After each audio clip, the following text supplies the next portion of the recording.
The quarterfinals of the Euros are done, so now it's time for me to poorly predict the semifinals. So, grab yourself a snack, cook yourself a meal, and take a seat.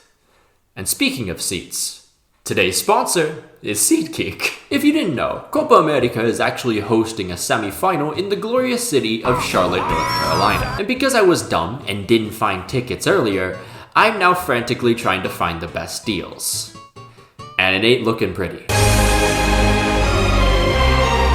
But with SeatGeek, I am saved! Because SeatGeek looks at all tickets across the web and grades them on a scale of 1 to 10 based on how good the deal is, making my life so much easier. And what I like especially is that they'll have a picture of where you'd be seated too, so there won't be any surprises. With over 28 million downloads, SeatGeek is the #1 rated ticketing app. And there are more than 70,000 events on SeatGeek, including concerts, sports, festivals, and more. Which means I can also use this app to go see my wife live. And you know I came through for you guys. Use my code MACWELL for $20 off tickets at SeatGeek. That's $20 off your first purchase with the promo code MACWELL. Make sure you click the link in the description to download this app, and a big thank you to SeatGeek for sponsoring this video. Welcome everyone.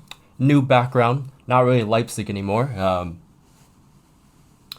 We're in Berlin now. Once again, just a quick update if you haven't seen already. I've been in Germany for the Euros, and if you want to follow the adventures before I make some kind of vlog when I get back probably, you can follow my Instagram here. So we'll start with the first semifinal matchup, which is between the Netherlands and England. The Netherlands advanced after coming back from 1-0 down to beat Turkey 2-1. And none of that would have been possible had it been for he himself, Instant Impact Man, Wout Weghorst. Just like he has time and time again, Wout Weghorst came on in the second half and completely changed the game for the better. He was constantly aggravating defenders and interrupting the balance in the Turkish backline. And I feel like if there's really anyone that could challenge that terrorism ball from Southgate, it would be Wout Weghorst. Another game changer versus Turkey in terms of substitutions was Mickey van de Ven. The man practically put his life on the line for the Dutch. But honestly, the whole backline looked pretty great. Convinced me a ton. Van Dijk and De Vrij did very well holding off the tricky and energetic Turkish. Bart Verbruggen didn't really have to face many shots because of that, but when he did, he came up big. And Dumfries again, another brilliant performance, got himself an assist. Over in the midfield, again, Tiani Reinders with another wonderful performance. He's been one of the most important players for the Dutch in these knockouts. But of course, the main important player has to be Cody Gakpo,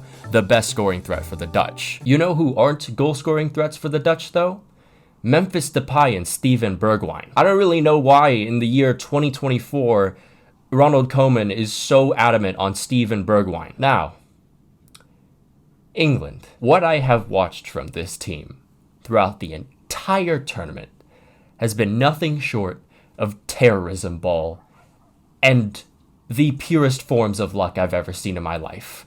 They somehow keep f***ing prevailing. This time they held off the Swiss and then won on penalties. God does not want any of us to be happy. We must continue to suffer. But at least this time, I can actually talk about a couple standouts. Let's start with Kobbie Mainoo because he looked even better than he did against Slovakia. I think without his contributions, England would pretty much have their entire midfield breeze pass through. Bukayo Saka also looked a whole lot better in this game as a left wing back practically, but not really that surprised since this was how he started his career at Arsenal. But wow, he was pretty much everywhere on the left flank, defending when he needed to, and then of course he got that crucial goal to save England from elimination. The back line was fine, I guess. Kyle Walker was underwhelming, but Stones and Konsa, who was filling in for Gahey, were pretty alright. And then there's everyone else. Harry Kane played as a defensive midfielder, never touched the box, ever for some reason. You know, he is a striker, mind you. Phil Foden is still ass, and Jude Bellingham was again very underwhelming. And yet somehow,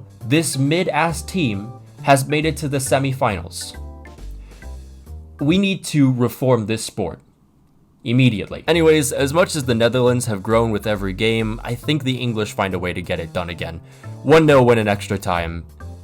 I want to die. On to the other semi-final, on the other side of the bracket, which we thought was going to be a pretty entertaining one, and it's turned out to be just as boring as the other side. Well, there is at least one exception, and that was Spain versus Germany, where Spain advanced after being the hosts. Which now means this is the last remaining team that actually plays aesthetically pleasing football. Fabian Ruiz had another great performance, but I think the real standout in terms of attack was 100% Dani Olmo. 3 key passes, a goal scored, another assisted. He just knows how to switch on when it comes to these international tournaments. At first, I thought Pedri's injury would see Spain take a hit, but quite honestly, I think they're better off with Dani Olmo. Lamine Yamal grabbed himself an assist in the game versus Germany. That now puts him tied for the most assists in the tournament. It's honestly insane how well he's playing and taking on some of the world's best at 16. His partner in crime, Nico Williams, didn't have as good of a game against Germany, but still was a nuisance to defenders. And we've talked about Rodri like 1 trillion times. Again, he was fantastic. 7 successful tackles made, very reliable passing outlet. In terms of defense, Laporte and Cucurella had really good performances, especially Cucurella, who single-handedly saved Spain. And in between the sticks, someone we haven't really talked about that much, but we really should, Unai Simon.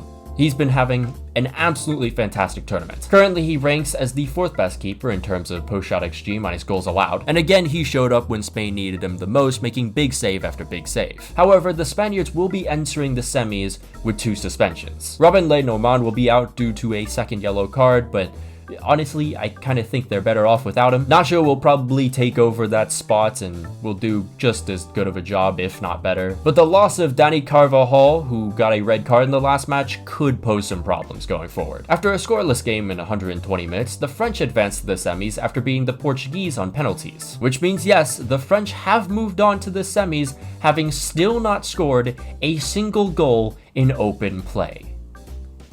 Can we just reintroduce, like, Georgia into this, please? Now, a lot of that, though, goes down to the French defense. It's been, I would say, the best in the tournament. Mike Maignan is statistically the best keeper remaining in this tournament. In fact, he sits just behind Mamardashvili in 2nd for post-shot XG minus goals allowed. Again, Diodo Upamecano and William Saliba put up an unstoppable wall. The French have indeed learned from the Maginot Line. The fullbacks, they were okay, I guess. Theo Hernandez had a pretty solid game, but Jules Koundé kind of got cooked every single time Rafael Leao had the ball. But lucky him, though, Portugal subbed Leao off for some reason. Over in the midfield, the recipe for success finally played together. N'Golo Kanté just glided through the opposition, made line-breaking passes, and stopped anything coming towards him. Tchouaméni also had another really great performance. But my lord, Eduardo Camavinga, he was making things happen on both sides of the ball. Deschamps, I am begging you, you cannot start Rabiot after seeing all this. Onto the attack, and this is where the difference in quality completely dives. Had this French attack been at their best,